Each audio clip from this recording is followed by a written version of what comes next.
Congratulations, you've decided you want to be a commercial real estate agent. My name is Saxon Smith, and today I'm going to be talking about a topic that a lot of people have trouble with. That is how you can get your first gig, your first break, your first job in the commercial real estate industry and smash out the doors having a winning first year.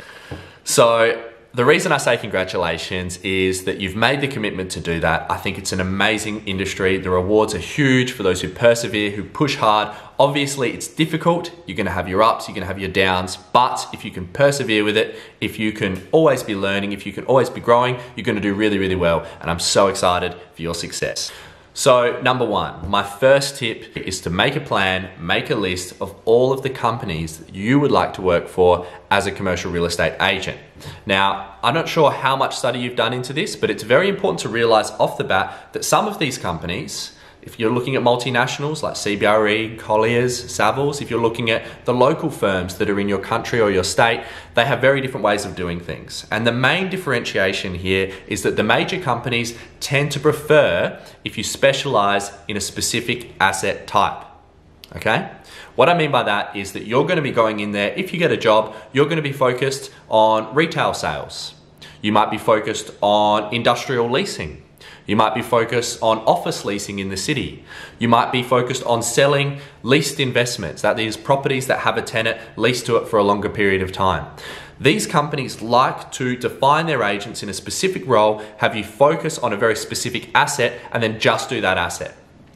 The benefit of that, of course, is that you become very specialized. You know the ins and outs of a warehouse if you're involved in industrial, you know the ins and outs of maybe a restaurant or a retail shop if you're focused on retail, but it doesn't let you generalize. Me personally, I prefer a model where I can go out, win my own business and work with all asset types. I think that doesn't limit me and it gives me more flexibility as an agent. But if you're looking at going into one of these major firms, keep that in mind because you're probably going to have to decide what asset class you want to work with and what opportunities are available. Number two, and this is an obvious one, but make sure you go online and look for all of the companies that are looking and actively searching for new agents in your marketplace. Go on Seek, go on whatever your job seekers board is, shortlist all of the companies that are actively looking, but then here's the twist, optimize your resume, not so much for what you've studied, whether you've done a university degree, maybe a certificate, maybe your license, don't worry so much about that. Focus more on your sales ability, whether you've run a business, and your tangible skills that you can offer the company as an agent.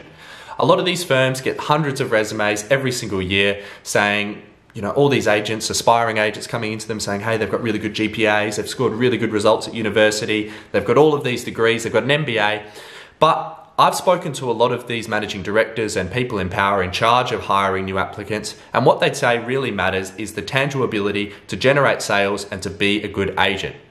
Therefore, your resume should be totally focused on your experience in other industries. Have you run any businesses? Or what tangible skills can you offer them? Are you a great cold caller? Are you a great salesperson in any respect? Have you got experience in sales? Focus on that, and when you submit your resume, take the focus away from any other qualifications that you have, because you'll find that these experience will trump them any day of the week. Number three, and this is how I got my role in my current company. Draft a targeted email that you will send directly to the people responsible for hiring in these companies. Now, what I did to get my role is I sent cold emails to all of the companies that I wanted to work for. I didn't send it to the receptionist. I didn't send it to any of the junior agents. I sent it directly to the MD, the managing director, the director, or any sort of top level executive, the CEO, someone who's responsible for hiring. I thought, you know what, I don't have anything to lose. These people might get the email, they might delete it. But, you know, if they say, oh, you know, who is this guy? They're going to forget about me anyway. The result was I got 2 interviews out of 4 emails. And of those 2 interviews, I got 2 job offers. So this hidden job market is really super powerful. A lot of these people in charge of hiring actually appreciate the fact that you've had the balls to reach out to them directly, and it really sets you apart from anybody who just hands them a resume. So draft up something very similar to this, send it to them, reach out to them directly, and I'm confident that you will get an in the company and the field that you want to work for. Number 4, and my final piece of advice, is that once you line up the interview, and you definitely will if you follow these steps correctly, is visualize yourself walking in, being confident, being charismatic, being charming, and smashing it. Play this scenario over in your mind hundreds of times. Sit in the morning, sit down on a comfy couch and visualize in your mind, speaking to the MD, what you're gonna say, how you're gonna answer the questions, and I guarantee that it's going to benefit you immensely. You're gonna walk in there, you're gonna be confident, you're gonna be poised.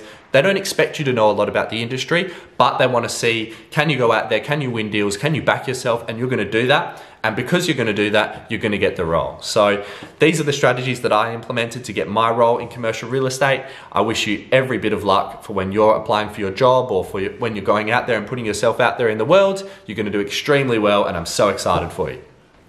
Thank you very much for watching this video. It really helps me out if you can like and subscribe. And I will be releasing content every week, so stay tuned and I'll answer any questions that you might have.